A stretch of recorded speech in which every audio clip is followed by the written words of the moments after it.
Well, unions are set to ramp up pressure on the New South Wales government when public sector pay negotiations resume today. Now, union leaders are presenting the state government, we understand, a counter-proposal after the Treasurer, Mookhey, flagged a number of options on Friday. Pressure is growing on the Labor government, now 2 months into its term, to follow through on its election promise to scrap the wage caps, with the public sector threatening further strike action if negotiations continue to stall. Joining me live is the New South Wales Treasurer now, Mookhey. Thanks so much for your time. So, what's the hold-up? Oh, we're having really good and constructive conversations with trade union leaders who represent so many of the essential workers that work for the New South Wales government. We all want to make sure that essential workers can afford to stay in the professions that they love. There are lots of good ideas coming from trade unions. The government's presenting some good ideas too about how we can deliver better public services by treating our essential workers with the respect that they deserve. What do you mean presenting ideas? Wasn't this the election promise that you'd give them a pay rise? They're expecting 4%. When are they going to get that? Yeah, and we are working through how we are repealing and replacing the Liberal National Party's unfair wages cap, which is the reasons why so many of our essential workers can't afford to stay in their jobs. Did you not know? Did you think it would be a bit easier before the election? Are you now finding that in government it's not as easy as done as said before? No, not at all. The cap is going. We're replacing it with a system that delivers better outcomes for essential workers and better outcomes for the people of New South Wales who rely on us to provide essential services. And the conversations we're having are constructive, they're good. I really do want to thank the trade union leadership for coming to the table in such good faith. We're working through the issues. When? When is it going to happen? Yeah, well, look, again, the cap is going. We are working through the issues in terms of the wages position that will be reached by 30 June, and we expect to have more to say about this shortly. So what does that mean? The cap will be gone by the 30th of June and the wages rise will come soon after that? Give us a timeline, Treasurer. But bear in mind, there's two issues here. There's the fact that there's lots of awards that are expiring on 30th June. At the same time, we're working through with the Parliament and Legislative Calendar how exactly we'll be repealing and replacing the wages cap. We did go to the election and said we want the cap gone and we want in its place a system that is based on cooperation. We are having to modernise an industrial relations system that's been neglected by the coalition in New South Wales for the last 12 years. There was no meaningful reform to the New South Wales Industrial Relations Act. We also have a mandate from the people of New South Wales to overhaul that act, for example, to take account for the rise of the gig economy. So there are multiple issues to do with the legislation, which we're working through, again, very constructively with the trade union movement. Okay, I get the complexity, Treasurer. I understand that, but a promise is a promise. This was the central part of your election campaign. There's a lot of public sector workers at the moment who are relying on your Labor government and you to deliver them a pay rise. So can you give us a timeline? And are they going to get that 4%? Are we talking weeks? Are we talking months? Let's be upfront here. No, we on the question around the wages, we're expecting to reach a resolution by 30 June, and we're working towards that. So does that mean a pay rise in July? Yes. Of how much? Yeah, we are working towards making sure that our essential workers can afford to stay in the professions that they're in. I'm not going to canvass the details of the private conversations that we're having, and that is to show respect to the trade union leadership as well. But they haven't been so kind to you, I might say. They have been quite vocal and not keeping these negotiations quiet. So why do you wish to do the same? Well, because I respect the fact that the trade union movement is right to point out that they've been dealing with 12 years of wage suppression here in New South Wales, which has created immense pressure on their members. And I expect them to be arguing hard for their members' interests. There's no surprises there whatsoever. And I would continue to expect them at all points to be advocating for their members. That's their role. And we respect the fact that essential workers need to be treated with respect. We can't have a mission as a state government to make sure that we are delivering services to the standard the public expects, and that means we have to have a cooperative relationship with our workforce. And we will continue to show respect to our essential workers in our schools, in our hospitals, in our police stations, all across the state. All right, let me try one more thing here, because it's my job. Treasurer, So, wage cap moved by the end of June.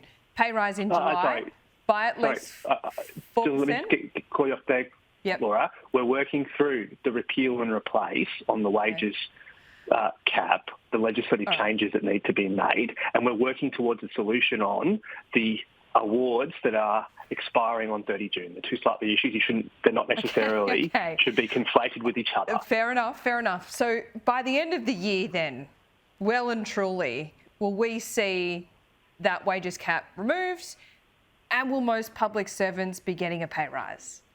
Yes. Okay. There you go, a timeline. Okay, let's talk housing policy now. Your reform here, Dominic Perrottet's reform in this area, stamp duty, land tax, was pretty popular. A fair few people have taken up. Now you've got something else in place. What makes you so sure that that's not going to add to an already inflated housing market?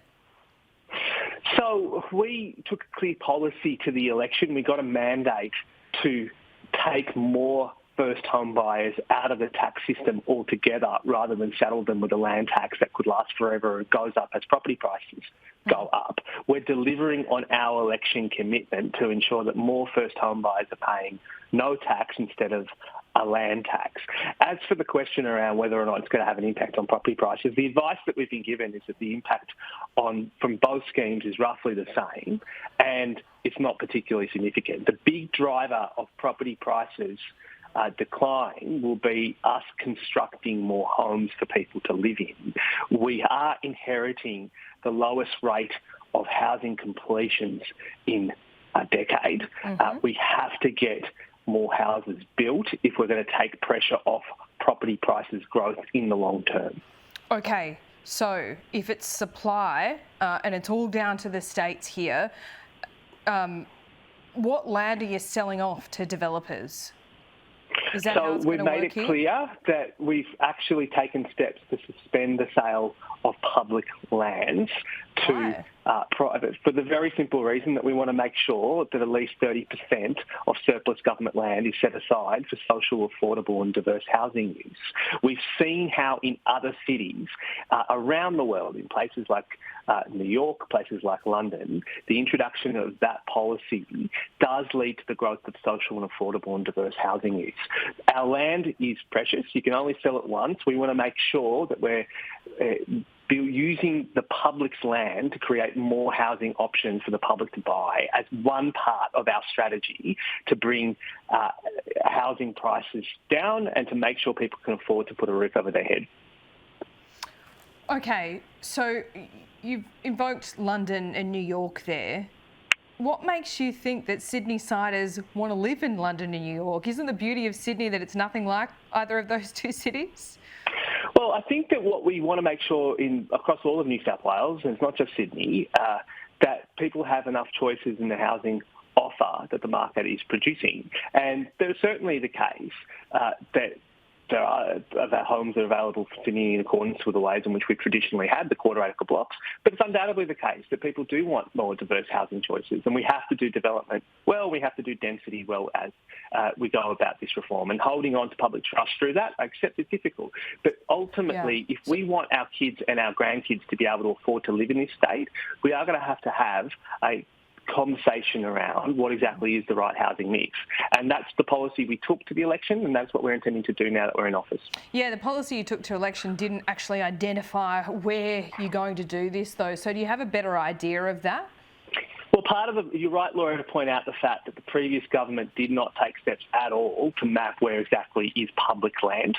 Part of what we committed to doing is to audit all New South Wales government agencies to ensure that we are identifying where this land is. We would have much preferred that the previous government had done this basic strategic planning, which would have meant that we could roll these policies out a little faster than we would like. But we're taking steps right now to identify where this land is. The Premier has already ordered all agencies agencies to start that process. From my perspective in Treasury, we're looking forward to working with all the agencies across the New South Wales government to find out where we can be implementing this 30% social, affordable and diverse housing target. At the same time, in this week of the Parliament and next, we're acting on our election commitment to take more first-time buyers out of the tax system altogether rather than saddle them with a land tax. Okay. Is it privatisation, any of this? Is that how you classify it? Asset recycling? Any of those terms? No, this is not at all to do with that. And I would say, again, the previous government sold off $93 billion worth of equity interests in government businesses, roads, tolls, electricity. I would have, as Treasurer, much preferred to be getting big dividend checks from those companies like Queensland gets. But in New South Wales, the coalition sold those assets off. We're having to deal with the consequences of their privatisation. Okay, we'll speak soon. Daniel Mookhey, thanks so Laura. much. So that's Daniel Mookhey there, the New South Wales Treasurer. There's quite a lot to get through. The details of this negotiation with the unions has been fraught, but there's a commitment from him that public sector workers will get a pay rise before the end of the year. Not sure whether that timeline is acceptable to them, but we will hear from the unions if it's not.